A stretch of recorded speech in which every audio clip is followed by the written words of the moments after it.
Some crimes are not stolen in the night, but rewritten in plain sight.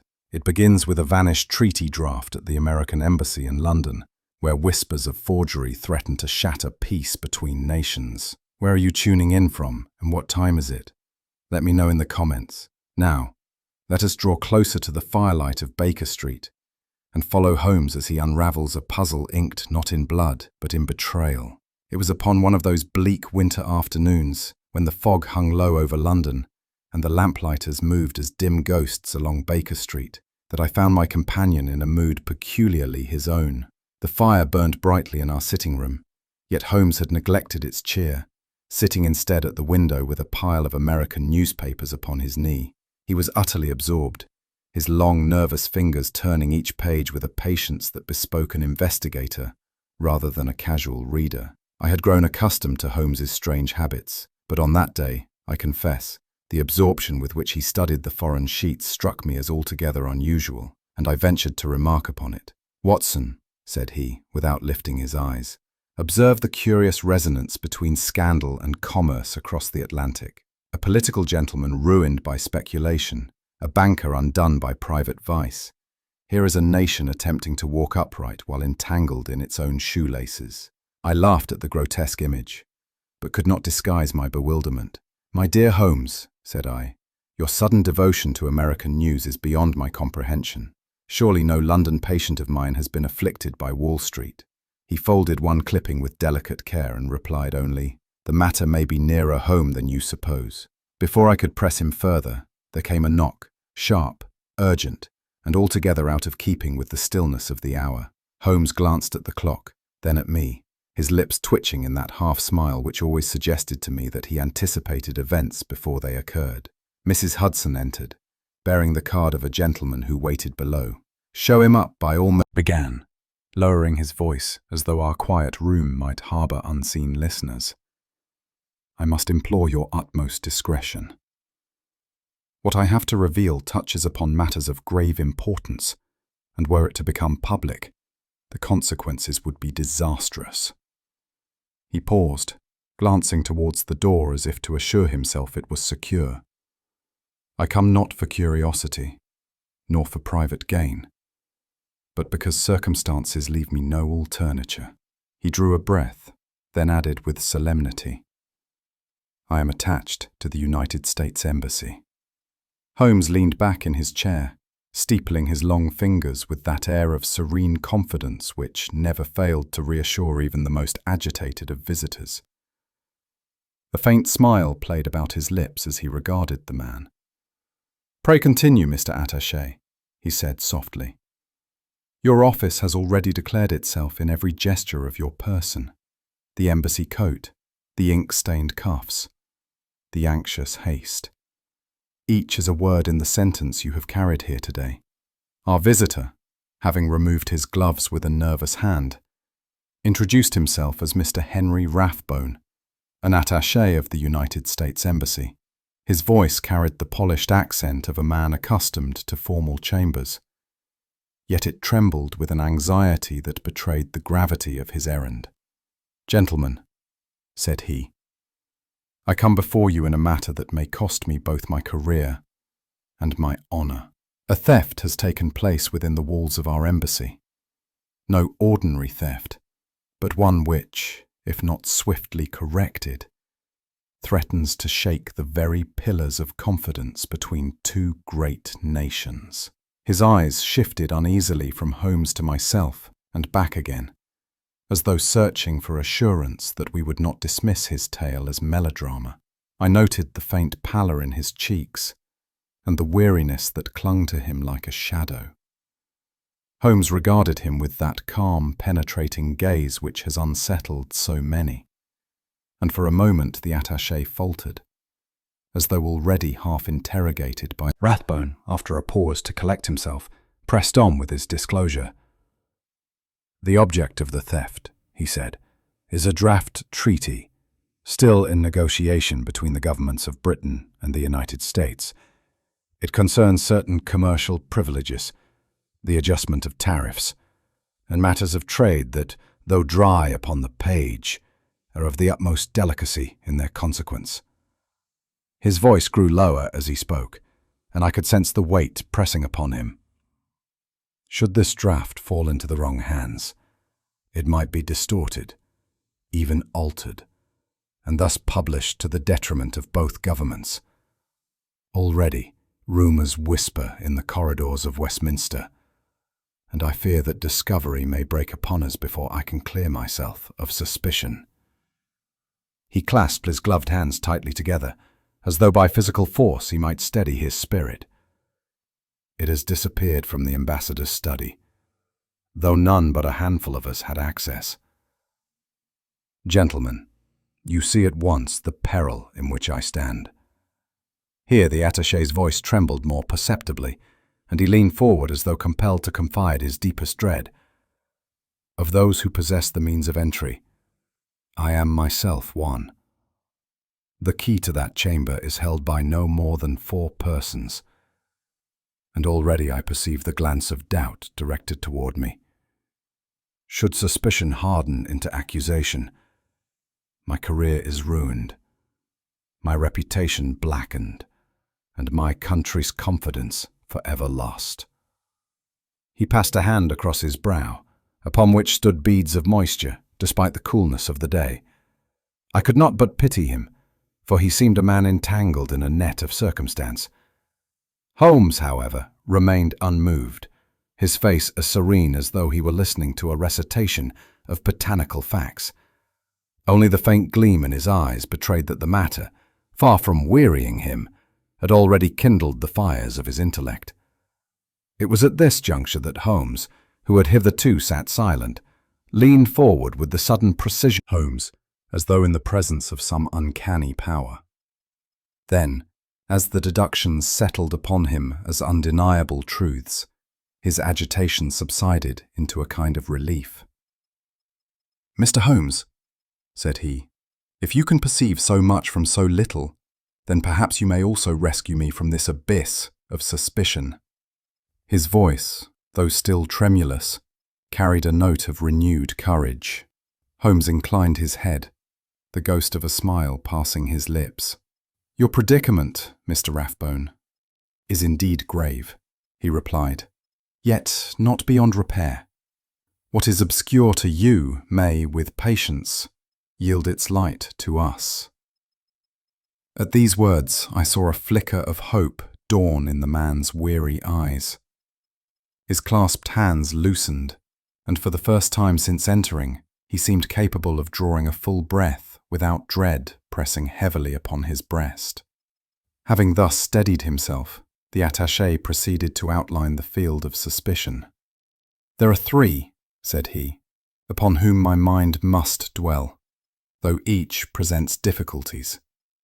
First, the ambassador's secretary, a man of consummate polish and discretion, yet whose secretive manner has long excited unease among us. He is ever too smooth, too careful in speech, as though guarding not only the secrets of the embassy, but his own as well. Second, an American journalist, granted unusual access by virtue of personal introductions. He is a fellow of inquisitive habit, with a pen that spares neither friend nor foe, and I have observed in him a curiosity bordering on intrusion. Third, a servant within the household, whose past employment remains obscure, and whose movements, though outwardly compliant, sometimes bear the mark of stealth. Gentlemen, it is between these figures that the shadow must lie, though I confess myself unable to pierce it. Each has opportunity, yet none reveals motive plain enough for accusation." At this recital, Holmes nodded slowly. When Rathbone had concluded, silence lingered for a moment, broken only by the faint crackle of the fire. Holmes at length leaned back, his eyes half closed, and uttered with dry amusement, "Your problem, sir, is not merely one of paper, but of trust. A document may be copied, altered, or destroyed, but once confidence departs from an institution, no ink can restore it. That is the peril in which you stand, and the measure by which your enemies may have chosen their weapon. Rathbone bowed his head at this sombre truth, and I, for my part, felt a chill at the thought of such invisible warfare waged with nothing more than pen and parchment. Yet Holmes, with a sudden gleam of humour, added, "Still, it affords a more interesting pursuit than the recovery of a misplaced umbrella. And for that, Mr. Rathbone, you may count upon my cooperation." With that remark, the attaché's lips twitched in the faintest smile, and a glimmer of hope returned to his careworn face. The following morning found Holmes and myself in a hansom bound for Grosvenor Square, where the American Embassy maintains its dignified facade. At Holmes's suggestion, our presence was announced under the modest designation of private consultants, a phrase vague enough to satisfy curiosity without gratifying it. The attaché, who had met us at the entrance, ushered us within with every mark of nervous gratitude. Yet I could not fail to notice the suspicious glances cast in our direction by the staff we passed in the corridors. There is, in any establishment under the cloud of suspicion, a peculiar unease which makes even innocent men glance over their shoulders. I saw it in the averted eyes of the clerks, the hurried whispers that followed us, and the studied indifference of a passing footman. Holmes, however, appeared entirely untroubled by these impressions, walking with his usual languid step, his gaze taking in every detail with that swift yet detached observation which never failed. Unfamiliar here, I could not but marvel at his precision, for though I strained my own senses, I perceived nothing beyond the ordinary. "It is often," said Holmes, turning with a faint smile, "not in what the thief removes, but in what he inadvertently leaves behind, that truth declares itself." As we departed the study, our guide leading us through the passages, I became increasingly aware of the oppressive atmosphere pervading the household. The embassy, ordinarily a place of stately order, now seemed charged with suspicion. Men and women alike wore the air of persons ill at ease, as though each feared the gaze of the other. I observed the hasty cessation of whispered conferences when we approached, the nervous fumbling of papers, and the studied gravity of expressions assumed too late. Even the servants appeared infected by the general disquiet, their movements hesitant and their eyes furtive. It was as though a plague of mistrust had settled over every desk and chamber, rendering honest labour impossible. Holmes, far from being unsettled, seemed invigorated by the tension, his gaze flitting from one face to another with almost feline curiosity. To me, however, the place resembled less an embassy than a house beset by a secret malady, its inmates stricken by a contagion invisible yet unmistakable. That all were uneasy was plain enough. Which among them had cause for guilt remained the problem to be solved. Among the clerks who moved nervously through the embassy offices, one in particular attracted Holmes's scrutiny.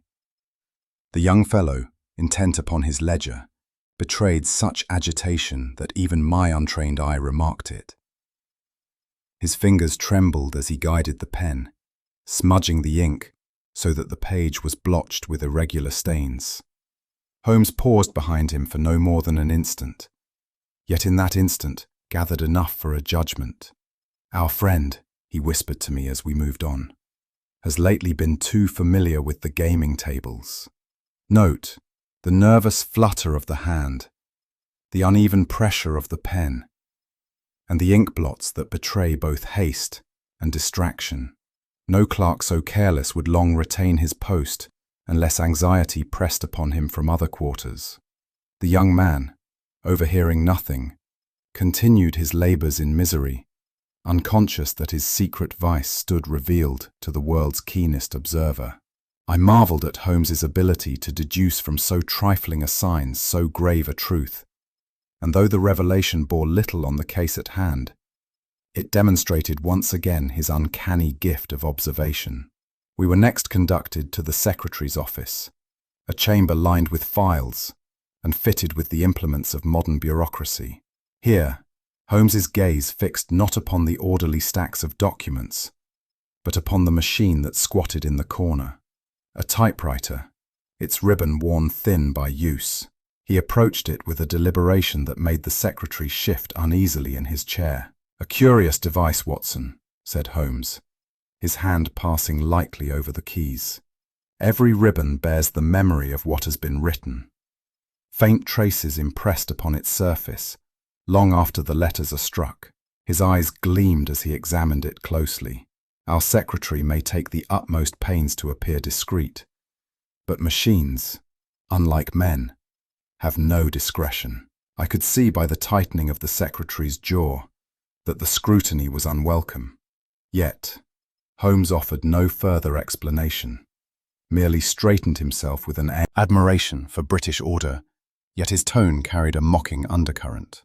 "You perceive, Watson," murmured Holmes after the fellow had withdrawn, "that the art of evasion is no less revealing than the art of confession.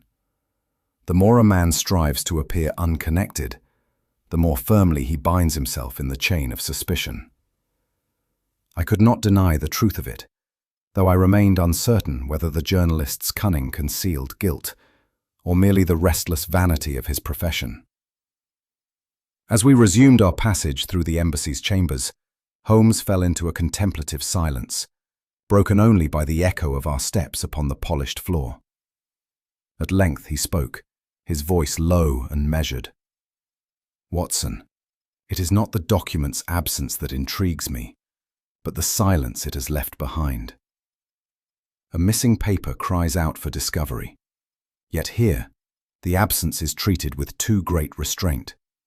Suspicion moves quietly, as though the household were bound by some unspoken agreement not to speak too freely." He paused, his eyes narrowing. "It is a silence too perfect, too rehearsed, to be entirely natural." His words sent a chill through me, for I perceived that he detected in this unnatural calm the shadow of some deeper scheme. "In the stillness of a house," he added, "one may hear the loudest whispers of conspiracy." With that he relapsed into his thoughtful mood, his gaze distant, as though already piecing together an invisible chain of evidence. When at last we emerged once more into the cold air of the square, I could not but remark upon the strange pall that seemed to linger about the embassy. Yet it was in Holmes himself that I observed the greatest unease, though it manifested in a manner wholly peculiar to him. His stride quickened, his hands clasped behind his back, and from his lips issued fragments of thought spoken half to himself. "Puzzles that whisper louder than they shout, a forgery more perilous than a theft, motives that do not fit their masks." These phrases, disjointed and obscure, fell from him like sparks struck from flint, yet he offered me no explanation. I walked beside him in perplexity, my mind crowded with questions I dared not press, for I knew that his brain was already in fierce pursuit of the truth. Whatever scheme lay beneath the surface of that uneasy household, it had planted itself firmly in Holmes's mind, and I felt certain he would not rest until it was dragged into the open. Holmes, with that peculiar network of informants whose threads reach into the most unlikely corners, soon unearthed a fact of singular weight regarding the ambassador's secretary. The man, whose polished manners and punctilious habits had long lent him an air of reliability, was discovered to have once maintained correspondence with a political rival in Washington, a figure whose interests ran directly counter to the treaty in question.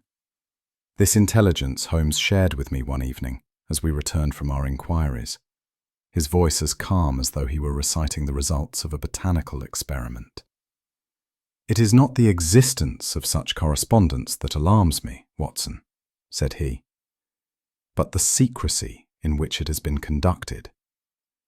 An honest clerk may write to his family or friends with open heart, but when he conceals his letters to a political antagonist, one must ask what benefit he seeks thereby." I confess I was taken aback, for the secretary had struck me as no more than a cautious bureaucrat. Holmes, however, regarded him with an intensity that the more I perceived the journalist's ambition in a darker light. He was not merely a curious intruder, eager for gossip. He was a man who had once bartered principle for profit. And if he had done so at 20, why not at 30? Yet for all this, Holmes maintained a curious detachment, refusing to leap to premature conclusion. "Do not mistake me, Watson," he said. "A tarnished reputation does not of itself prove a man guilty, but it makes him interesting." Another element in this widening circle of suspicion was supplied by rumour among the servants. One of their number had been observed leaving the embassy by a side entrance, bearing under his arm a small parcel wrapped in brown paper.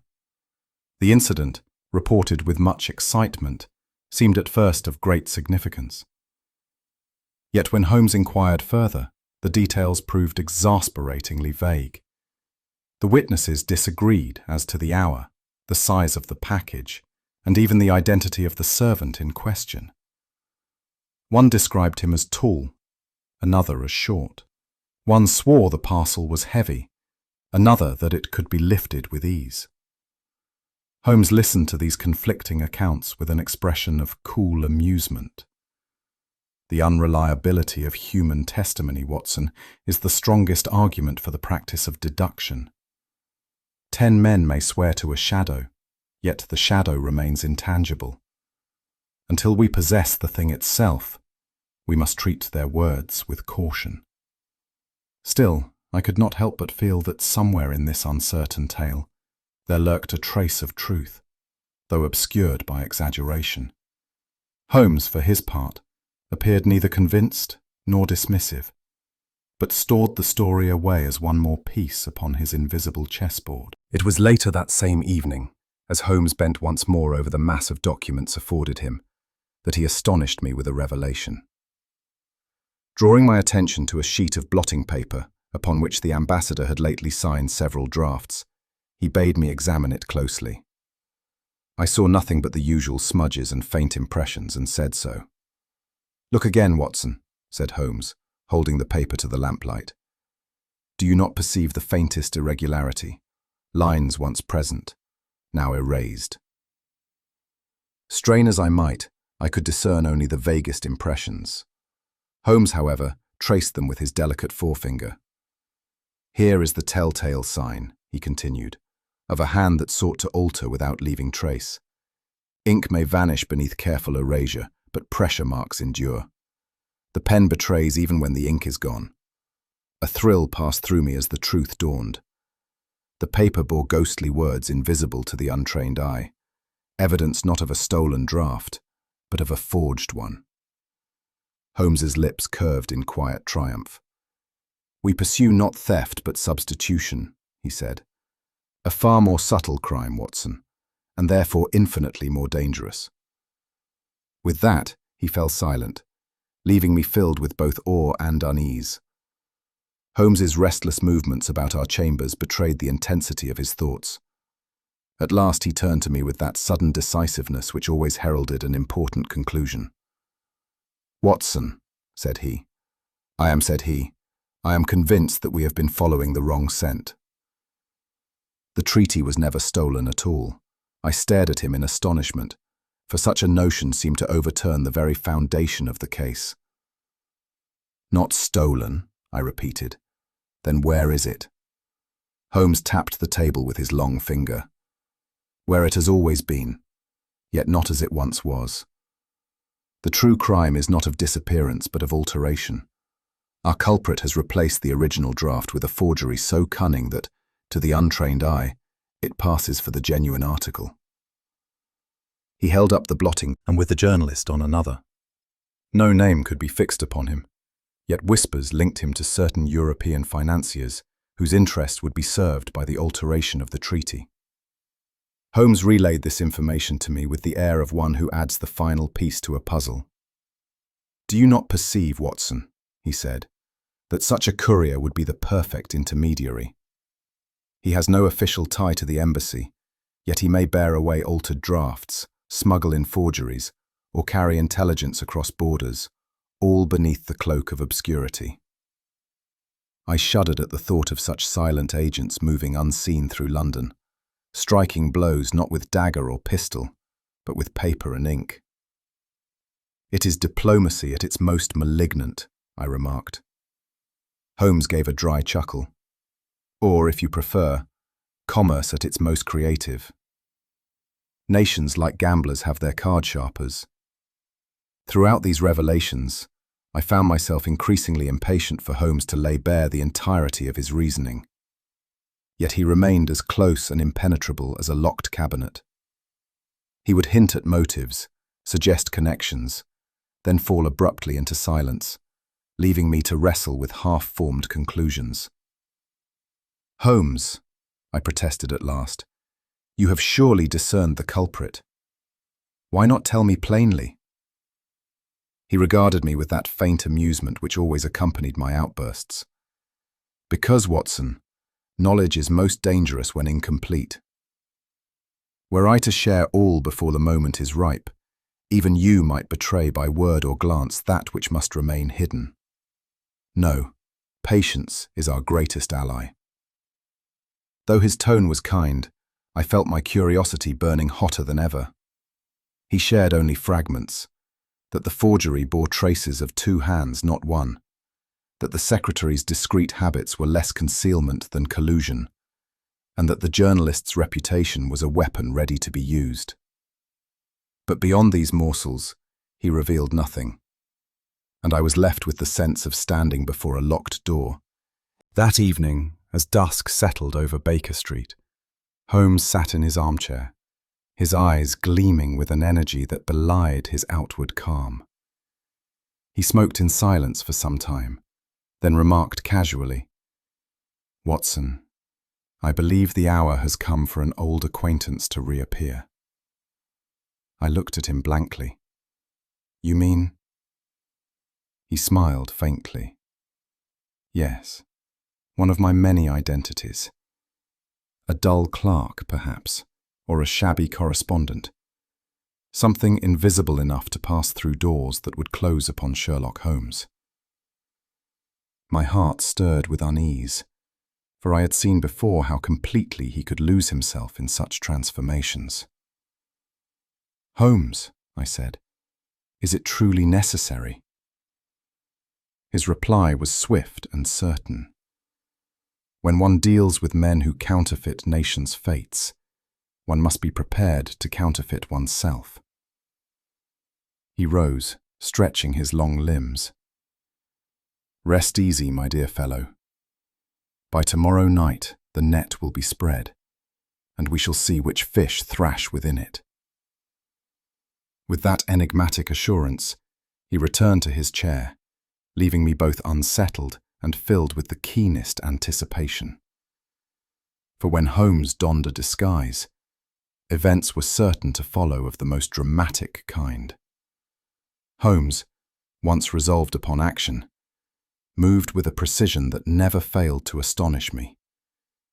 Within 2 days, whispers circulated through the corridors of the embassy that the missing treaty draft had been traced by certain discreet channels of Scotland Yard. The rumour was not too loud to cause scandal, nor too faint to escape the ears of those who trembled in secret guilt. It was planted, I knew, by Holmes's invisible hand, for he possessed a rare talent for directing the flow of information, as a general directs the movement of troops. "The guilty man," he remarked to me, "will not await discovery. Fear, my dear Watson, is the most loquacious of accomplices. If he believes mastery of self-effacement. A dull clerk," he had said to me earlier, "is the most invisible of men. He is granted no confidences, but he overhears all. He is asked no questions, yet he sees everything."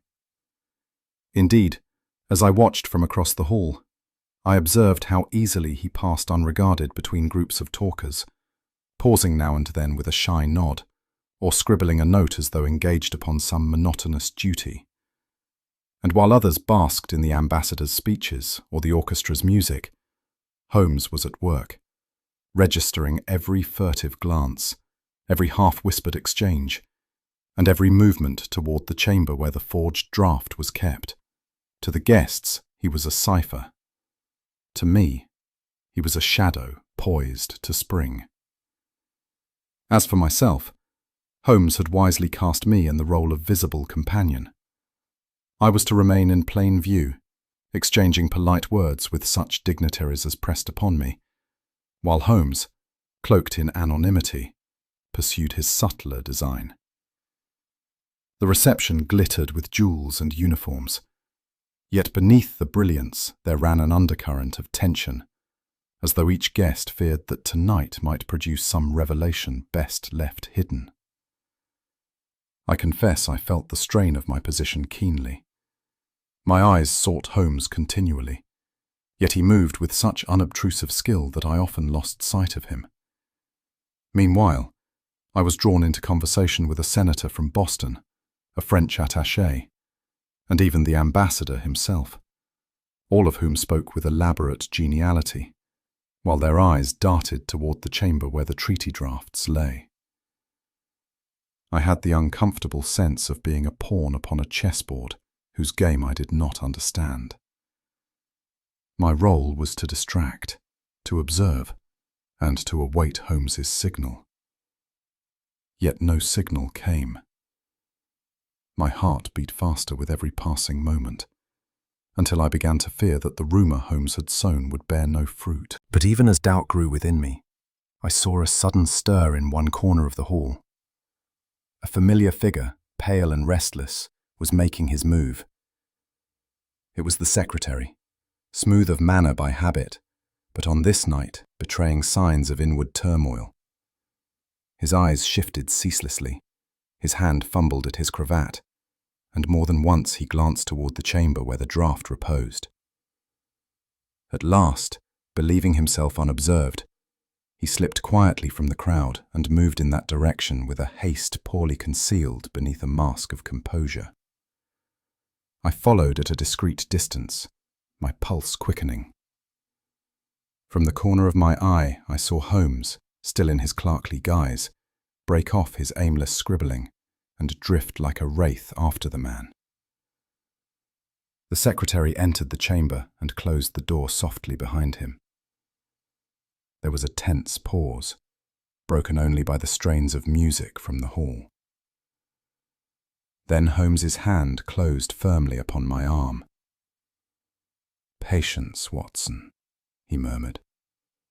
"We shall give him a moment to hang himself with his own rope." When at last we entered, the sight that met us was damning.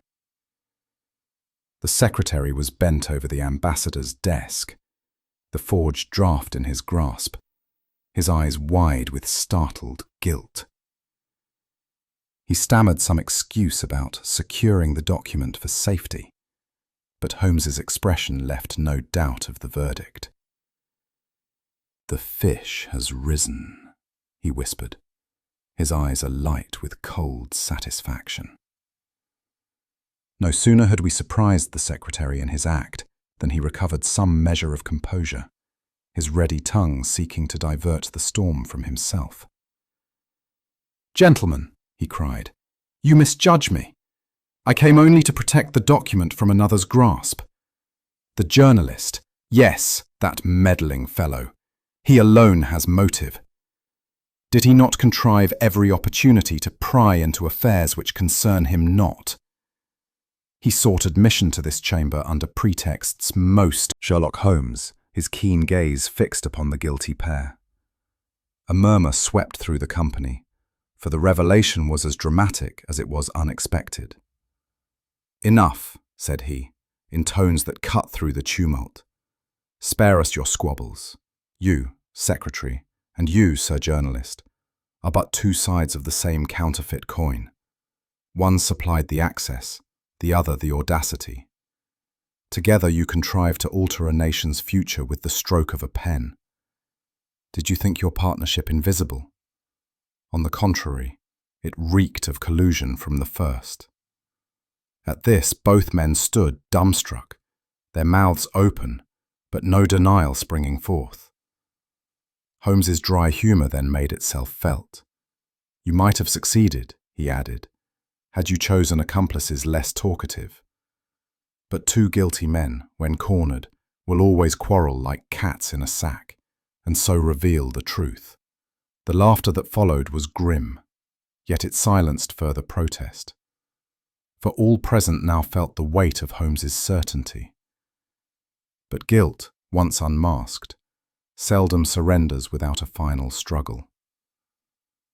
The secretary, whose polished manner had so long concealed his rottenness, suddenly darted toward the door with a speed that startled us all. Cries rang out, ladies shrieked, and several guests made to intercept him, but he slipped through with desperate agility. I started forward, but Holmes's hand restrained me. "No need, Watson," he said calmly. "The play has yet one scene remaining." And even as he spoke, the sound of firm boots upon the gravel outside announced the arrival of Scotland Yard. Inspector Lestrade, no stranger to Holmes's contrivances, stepped in with two constables at his heels. The fugitive secretary, rushing headlong into their grasp, was seized and brought back, struggling, his face pale with fury. Holmes regarded him with cold detachment. "You see, gentlemen, it is not only the crime I predict, but The secretary, defiant still, attempted no further words, and the hall resumed its uneasy silence, broken only by the harsh breathing of the captured man. All eyes now turned upon Holmes, awaiting his next revelation. Holmes, never one to leave loose threads, then addressed the matter of the servant so often named in accusation. "Our poor footman," said he, "has been but a pawn. The package he bore contained nothing more dangerous than old newspapers, though he believed it to be of importance. For a few sovereigns he lent his ignorance to the plot, and so was used to create a shadow where none existed. His employers counted upon his simplicity to misdirect suspicion. Relieved murmurs spread among the onlookers, for the servant, a lad of humble aspect, was brought forward trembling with fear. Holmes dismissed him with a wave of the hand. "He is guilty only of foolishness, not conspiracy. Let him return to his duties, and remember that the smallest coin can sometimes purchase the loudest lie." Then, with the air of one drawing aside the curtain upon the last act of a drama, Holmes turned to the ambassador. "Sir, your anxiety may now be set at rest. The authentic treaty has never left this building. It was hidden, most ingeniously, yet most simply, within the pages of your commonplace ledger. There, between accounts of coal deliveries and household expenses, it lay secure, awaiting discovery by the very men who had contrived to alter it." A collective gasp answered this announcement, and I, pressing forward, saw that it was indeed as he said. The document, untouched and unaltered, was produced for all to see. The forgers, in their zeal, had overlooked the plain hiding place which Holmes alone had suspected. Thus the affair, so perilous in appearance, was resolved with the exposure of a deception more subtle than theft. And yet, as I watched Holmes's cold triumph, I knew the final explanation was yet to come. When at last the tumult of that dramatic evening had subsided, with deliberate calm, "This affair," he continued, "was from the beginning not a theft, but an alteration. And the clues which revealed it, though trifling in themselves, shone with the brilliance of a beacon to any man who had the wit to look." Holmes leaned forward, the smoke from his pipe curling upwards in lazy spirals. "First, Watson, let us consider the cigar ash. You may recall the small grey flecks upon the ambassador's desk. To your eye, they were no more than the detritus of a smoker's carelessness. To mine, they were the signature of an intruder, for this ash was not of any brand favoured in London, nor even of those commonly imported for our clubs. It was a mottled grey-brown, singular to a particular American cigar, manufactured in New York and prized chiefly among men of that city. Now, who within the embassy bore such a taste? Not the ambassador, whose abstinence is well attested. Not our attaché, Mr. Rathbone, whose habits I had already discerned as modest. But both the journalist and the secretary had on occasion shown acquaintance with American affectations, the one by birth, the other by preference. Thus, the ash was not a random trifle, but a pointer toward complicity. I could not but express my astonishment at this delicacy of perception. Holmes smiled faintly. To you it is a speck of grey. To me, the very handwriting of the criminal. Remember, Watson, my monograph on cigar ash comprises no less than 140 distinct varieties. Among such, this specimen could no more disguise itself than a zebra could pass for a horse. Holmes next drew from his pocket a small scrap of darkened ribbon, its fabric smudged with faint impressions. This, Watson, was the true betrayer. Every typewriter, like every human hand, possesses its peculiarities. The worn keys, the pressure of the operator. Those words, when pieced together, bore unmistakable relation to the clauses of the treaty. More damning still, they represented alterations advantageous not to Britain or America, but to certain European houses, whose interests in trade are well known. The secretary, in his eagerness, had rehearsed the forgery upon his machine, leaving behind this damning whisper of his labour. I examined the ribbon with what poor powers I possess, but could discern little beyond smudges of ink. Holmes laughed softly. You see, Watson, the instrument is guilty of too great fidelity. It remembers what its master would forget. Our friend might have burnt 1,000 drafts, yet the ribbon betrayed him with every keystroke. That, then, was the crux of your certainty? I asked. One of many cruxes, Holmes replied, but enough to show me that the secretary's hand was not only near the document, but upon it. Holmes turned next to the matter of the blotting pad, which he had scrutinized with such quiet intensity in the ambassador's study. It is a commonplace object, Watson. Yet, like many humble tools, it speaks volumes to one who listens. Ink may vanish under a careful erasure, but the pressure of the pen remains, as the footstep lingers upon grass long after the passer has gone. When I raised that blotting paper to the light, I perceived faint indentations, letters without ink, ghostly outlines of words that had been copied. They corresponded to no draft then extant, but to one subtly altered. Thus, while the guilty man had thought to remove the incriminating sheet, the shadow of his treachery remained imprinted upon the pad. I marvelled at the delicacy of such evidence, for to my eye the sheet had been blank. Holmes shrugged lightly. To one who has trained himself, such impressions are as bold as a headline. You may call it trivial, Watson. I call it conclusive. For, when paper whispers, your witness. A sigh of relief escaped Rathbone, and he grasped Holmes's hand in gratitude. You have restored my honour, sir, he exclaimed, his voice thick with emotion. Holmes inclined his head with cool courtesy. Honour needs no restoration, Mr. Rathbone. It merely required recognition. Holmes resumed his explanation with that calm authority which silenced every tongue in the room. Let us now turn to the true authors of this intrigue. The secretary, entrusted with confidential drafts, and the journalist, eager for advancement, discovered in each other the means to serve a baser master. Their design was simple, yet perilous. To alter the treaty clauses in such manner that certain European financiers would reap immense profit, whilst Britain and America would suffer indignity and discord.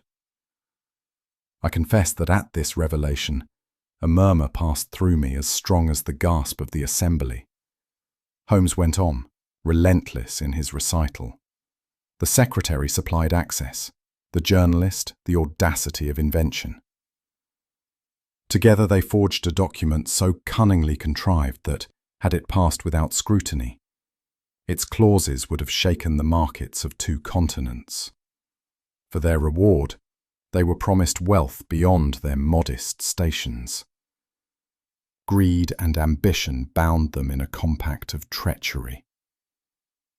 He paused, his thin lips curling in disdain. Mark this, Watson. It is not always daggers and poison that imperil empires. Sometimes it is ink. A forged word, a false clause. These are the weapons of subtler villains, and their danger is all the greater for being unseen. At this point Holmes addressed the murmurs concerning the unfortunate servant. As for the footman, let us be just. He is guilty of folly, not of conspiracy. For a handful of sovereigns he was persuaded to carry parcels hither and thither, never guessing their contents nor the purpose they served.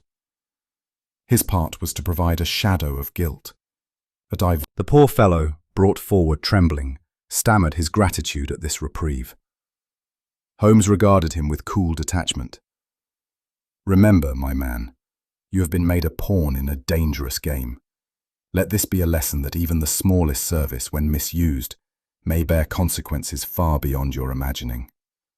The servant bowed low, tears glistening in his eyes, and withdrew. I confess my heart was touched by his evident relief, while Holmes appeared as unmoved as a chess player setting aside a captured piece. The company having been satisfied, Holmes leaned back in his chair with an expression half reflective, half contemptuous. "And so, Watson," said he, "the matter stands thus. 2 men, urged by greed, contrived to tamper with a treaty of nations. Their tools were paper, ribbon, and blotting pads. Trifles, you might say. Yet upon such trifles hang the destinies of thousands." He drew thoughtfully upon his pipe before continuing. "Nations rise and fall upon trifles, Watson. Yet it is always the frailty of human nature that makes those trifles dangerous. Pride blinds the honest clerk. Ambition drives the journalist into dishonor. Fear compels the servant to lend his hand where he should have held it back. Strip away the grand names of diplomacy, and you find at the root not statesmanship, but the common weaknesses of men." I could not but reflect upon the truth of his words. "And you, Holmes," I said, "what do you find in such cases? Satisfaction?" He smiled thinly. "I find puzzles, my dear fellow. Statesmen provide them on a grander scale, but they are puzzles nonetheless. Whether it be a forged clause or a footprint in the mud, the delight lies in the unravelling." With that he turned once more to the fire, the play of shadows upon his austere features. And I, though weary from the strain of events, felt again that mingling of admiration and exasperation which was my constant portion in his company. The embassy's uproar might imperil the peace of nations. The shifting of one clause, the subtle stroke of a pen, and behold, alliances quiver, markets tremble, and honour totters upon the brink. It is a sobering reflection on the fragility of human affairs. Holmes glanced at me with a trace of amusement. "You grow philosophical, Watson.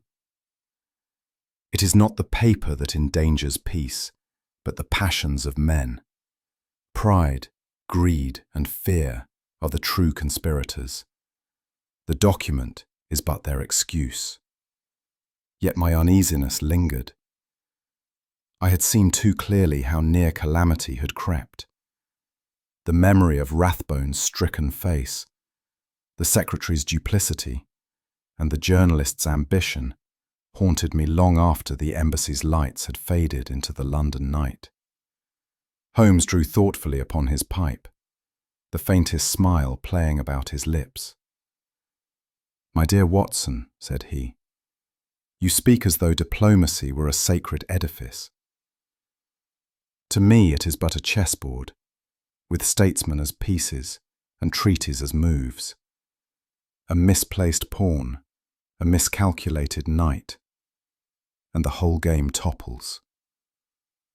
The forgery we have exposed was no more than such a blunder, and those who contrived it mere bungling amateurs of the game."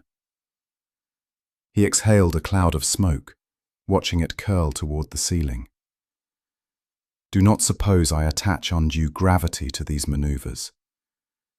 The players may believe themselves masters of destiny, but in truth they differ little from the card sharpers of the street.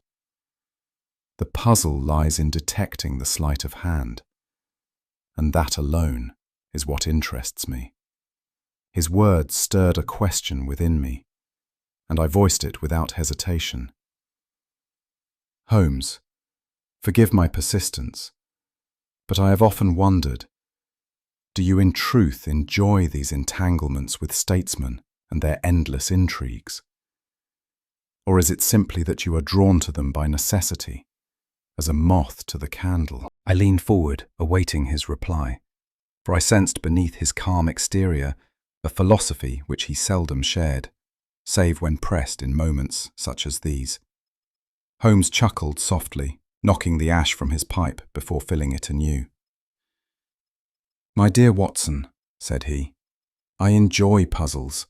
Statesmen merely provide them on a larger scale. Their treaties, their secrets, their vanities, all are but pieces on a board, and I but the player who delights in discerning the hidden move." He struck a match, and the flare lit his keen eyes with sudden brilliance. "Do not trouble yourself with whether I admire or despise them. To me they are opportunities for exercise, nothing more." I watched him settle back into his chair, the glow of his pipe mingling with the firelight, and so ended the affair of the New York Embassy, leaving me once again in mingled admiration and exasperation, and with a sense that darker mysteries yet awaited us. Holmes leaned back in his chair, the glow of his pipe casting faint halos in the dim light. "You see, Watson, the peril was never truly the forged treaty itself, but the frailty of the men who thought they might profit by it. Nations may speak of honour, yet it is always the small weaknesses of individuals that invite disaster." His words lingered like smoke, half warning, half philosophy. "And so I turn to you. What do you think was the conspirators' gravest error, the forgery itself, or the human vanity that betrayed them? If you enjoyed unravelling this puzzle, share your thoughts in the comments. Subscribe for more mysteries of Sherlock Holmes, and pass this story along to friends who cherish a well-laid riddle.